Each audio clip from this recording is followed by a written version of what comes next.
আইন আছে, আইনের ফাঁকও আছে। সেই সুযোগই কাজে লাগাচ্ছে শহরের অসাধু ট্যাক্সি চালকরা।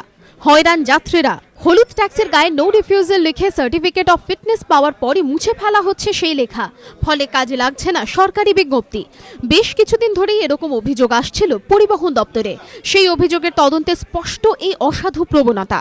এই পরিস্থিতিতে এই ধরনের ঘটনা রোধে পুলিশকে কড়া ব্যবস্থার নির্দেশ দিলেন পরিবহন মন্ত্রী মদন মিত্র।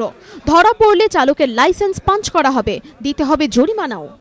আমরা শুধু জানতে চেয়েছি মোটর ভেহিকলসের থেকে যে কোন কোন ট্যাক্সি ইতিমধ্যেই নো রিফিউজাল লাগিয়ে যাদের ফিটনেস হয়েছে, সিএফ হয়েছে। এই জিনিস বরদাস্ত করা হবে না। আমরা সাধারণ মানুষকে বলছি, লোকাল থানায় বলুন, আমায় সরাসরি যোগাযোগ করুন। পরিবহন মন্ত্রী আরও জানিয়েছেন, এই ধরনের ঘটনা সামনে এলে যাত্রীরাও সরাসরি পুলিশের কাছে অভিযোগ জানাতে পারবেন। পাশাপাশি 226-25403 নম্বরে ফ্যাক্স করতে পারবেন পরিবহন মন্ত্রীর দপ্তরেও। যাত্রী হয়রানি ঠেকাতে ইতিমধ্যেই বিভিন্ন পদক্ষেপ নিয়েছে পরিবহন দপ্তর। রাস্তায় নেমেছে নীল সাদা নো রিফিউজাল ট্যাক্সি। ফেব্রুয়ারিতে পরিবহন দপ্তর বিজ্ঞপ্তি জারি করে এবার থেকে হলুদ ট্যাক্সিতেও নো রিফিউজাল লিখতে হবে, না হলে সংশ্লিষ্ট ট্যাক্সিগুলিকে সার্টিফিকেট অফ ফিটনেস দেওয়া হবে না।